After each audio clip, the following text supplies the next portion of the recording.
Hey everyone, welcome back to the channel. Today, we're taking a deep dive into the extraordinary career of Kevin Hart. From his humble beginnings in North Philadelphia to becoming one of the most successful comedians of all time. We'll explore his rise to fame, what makes his comedy resonate with millions, the controversies he's weathered, and where his evolving career might be headed. This is the definitive Kevin Hart story. So grab a snack, get comfortable, and let's jump in. Kevin Darnell Hart was born on July 6, 1979 in North Philadelphia, Pennsylvania, a neighborhood known for its tough streets and economic challenges. Raised primarily by his single mother, Nancy Hart, Kevin's childhood was marked by both hardship and love. "My mom was both my mom and my dad," Hart has often said. Nancy Hart worked as a systems analyst at the University of Pennsylvania and instilled a strong work ethic in her son. Meanwhile, his father, Henry Witherspoon, struggled with cocaine addiction and spent much of Kevin's childhood in and out of jail. Kevin has been remarkably candid about his father's absence, turning this pain into comedy gold in his routines. "My dad was on drugs. That's a fact. I'm not saying that to be funny. That's a fact," Hart revealed in his special, Seriously Funny.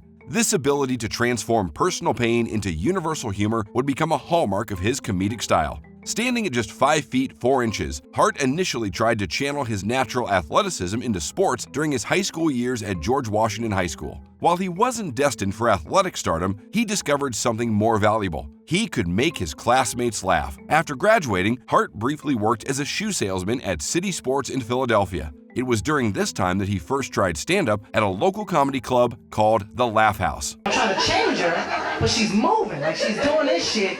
Hart's early performances were, by his own admission, disastrous. Performing under the stage name Lil Kev the Bastard, he was regularly booed off stage. In fact, one memorable night, someone threw a piece of chicken at him, a moment Hart has since incorporated into his routines. Veteran comedian Keith Robinson became an early mentor to Hart. Robinson recalls, "He wasn't funny at all when he started, but he had this unbelievable confidence and work ethic. I told him he needed to find his authentic voice, stop imitating Chris Tucker and Dave Chappelle, and be Kevin Hart." Hart's breakthrough didn't happen overnight. Throughout the early 2000s, he performed relentlessly in small clubs, gradually honing his craft. He competed in comedy competitions and took any opportunity to get on stage, developing the high-energy performance style that would later become his signature. Hart's first real exposure to a national audience came with his half-hour special on Comedy Central Presents in 2004. While not yet the polished performer he would become, you could see glimpses of his potential, particularly in stories about his family. His first hour-long comedy special, I'm a Little Grown Man, released in 2006, showed significant growth, but it was I'm a Grown Little Man in 2009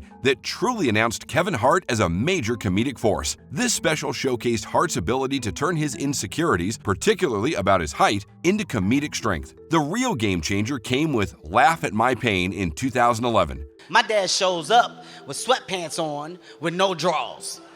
This nigga dick was all over the place, okay?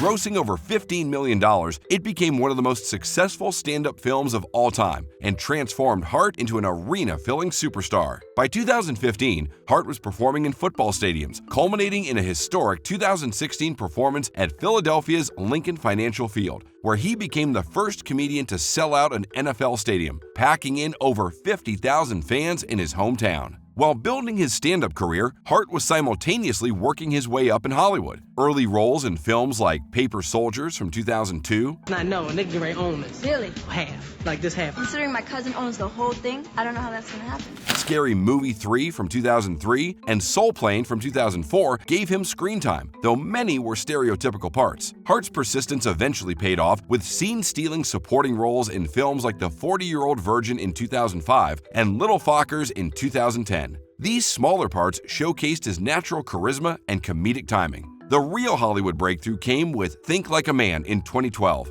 Based on Steve Harvey's relationship advice book, the film grossed over $96 million, with Hart's energetic performance as the recently divorced Cedric stealing many scenes. This success paved the way for Hart to co-headline major studio comedies. Ride Along in 2014 paired him with Ice Cube and grossed over $150 million worldwide, spawning a sequel and establishing Hart as a legitimate box office draw. Perhaps his most successful screen partnership has been with Dwayne "The Rock" Johnson. Beginning with Central Intelligence in 2016 and continuing through the Jumanji sequels, Their contrasting physical statures and complementary comedic styles have made them one of Hollywood's most bankable duos. Studio executives note that Hart's appeal crosses demographic boundaries. Kevin connects with audiences across age, race, and gender lines, notes one former Universal Pictures executive. His comedy is personal but universal, and his social media presence gives him a direct connection to fans that traditional movie stars don't have. What makes Kevin Hart's comedy resonate with so many? Let's break down the elements that have made him one of the most successful comedians of his generation. First, his masterful storytelling ability. Hart doesn't just tell jokes, he creates vivid narratives populated with colorful characters drawn from his real life. From his father's drug use to his children's antics, Hart transforms potentially painful experiences into hilarious, relatable stories. Second, his dynamic physical performance. Despite his small stature, or perhaps because of it, Hart has developed an incredibly physical comedic style. His facial expressions, exaggerated movements, and ability to act out scenarios create a theatrical experience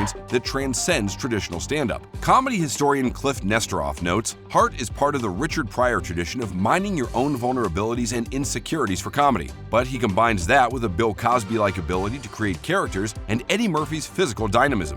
Third, his self-deprecating approach. From jokes about his height to stories about his fears, Hart turns potential weaknesses into strengths by addressing them head-on. I call him, yo, I got your email, what the fuck are you talking about? What are you trying to say? He said they're giving out height. Go get you some.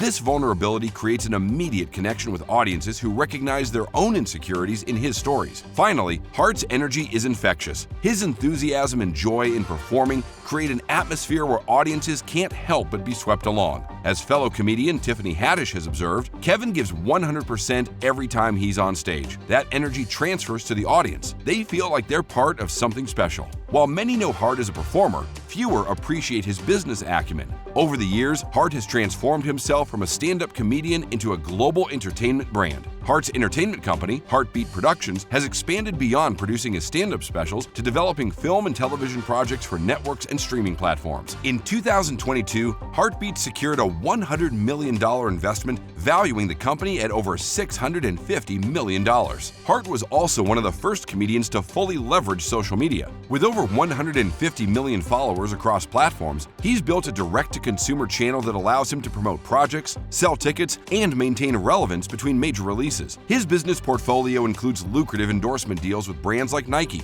Mountain Dew, and Chase. Marketing executives cite Hart's authenticity and broad appeal as key factors in his effectiveness as a brand ambassador. Hart has also expanded into health and wellness with his fitness brand Move with Hart and nutrition company Vita Hustle. Following a near-fatal car accident in 2019, Hart's focus on physical fitness has become both a personal mission and business opportunity. What separates Kevin from other celebrities is his understanding of brand building, notes one of his longtime business partners. He approaches his career as a CEO, not just a performer. Hart's career hasn't been without significant controversies. The most public occurred in December 2018 when Hart was announced as host of the 91st Academy Awards. Within hours, Twitter users had resurfaced homophobic tweets from Hart's account dating back to 2009 to 2011. The controversy played out very publicly. Hart initially refused to apologize, stating he had addressed these comments years earlier. After mounting pressure, he stepped down from hosting, noting that he didn't want to be a distraction to the ceremony. Hart later reflected,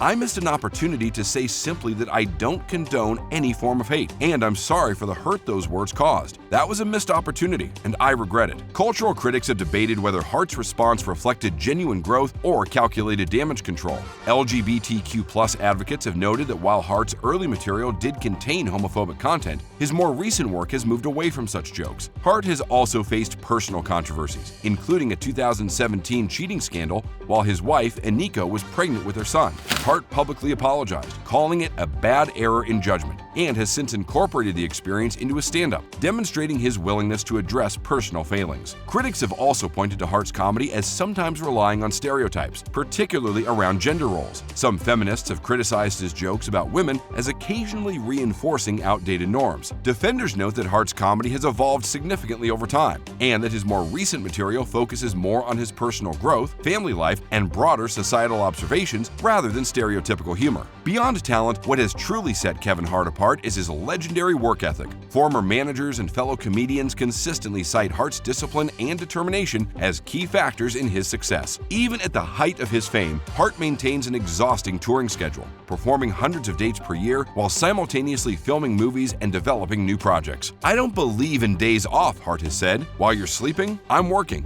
While you're eating, I'm working. I want to create an empire. And empires aren't built by taking breaks." Hart was also prescient in recognizing the power of social media. When many established comedians were reluctant to engage with new platforms, Hart embraced them, building massive followings on YouTube, Instagram, Twitter, and later TikTok. This direct connection with fans allowed Hart to bypass traditional gatekeepers, selling out shows and promoting projects without relying solely on conventional marketing channels. Another key success factor has been Hart's networking ability. From establishing a friendship with NBA stars like Dwayne Wade and LeBron James to building working relationships with Hollywood power players, Hart has strategically positioned himself within influential circles. "Kevin understands the value of relationships in this business," notes one studio executive. "He doesn't just show up, collect a paycheck, and leave. He builds genuine connections with everyone from crew members to studio heads." As Hart has matured personally, his career has evolved as well. Recent years have seen him take on more dramatic roles, most notably in the Netflix film Fatherhood from 2021, where he portrayed a widower raising his daughter alone. Critics have noted Hart's growth as an actor,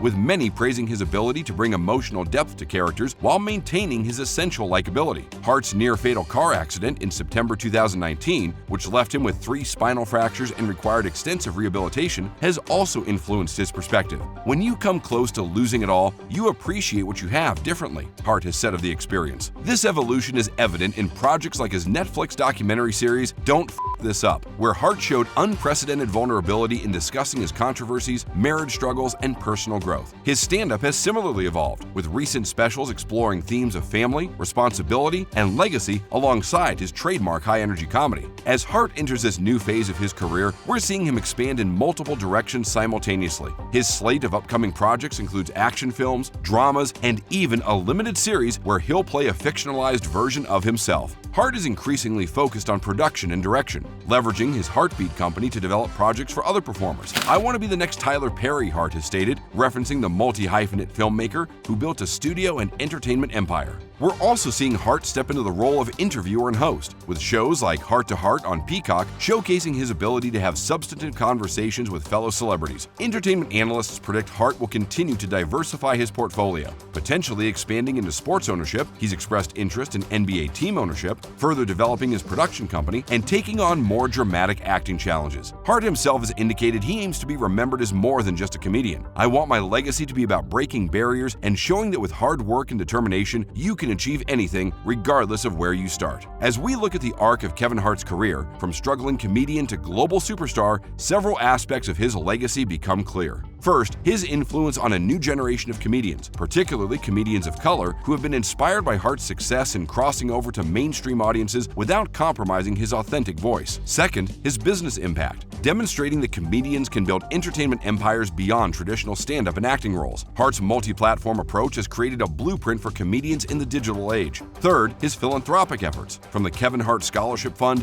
to his support of organizations like the United Negro College Fund and his charity runs that have raised millions for various causes. Finally, his place in comedy history, bridging the gap between the raw storytelling tradition of comedians like Richard Pryor and Eddie Murphy and the social media-driven, globally accessible comedy of the 21st century. Kevin Hart's journey from North Philadelphia open mics to global superstardom is more than just a success story. It's a masterclass in persistence, adaptability, and self-reinvention. Through controversy and triumph, personal struggles, and professional victories, Hart has consistently evolved while maintaining the authentic voice that connected with audiences from the beginning. Whether you're a fan of his high-energy stand-up, his family-friendly film roles, his more recent dramatic turns, or his entrepreneurial ventures, there's no denying Kevin Hart's transformative impact on comedy and entertainment. As he continues to build his legacy as a performer, producer, and businessman, his influence will undoubtedly be felt for generations to come. What do you think about Kevin Hart's journey? Do you prefer his early stand-up or his more recent mature material? Let me know in the comments below, and don't forget to like and subscribe for more deep dives into the world's most influential entertainers.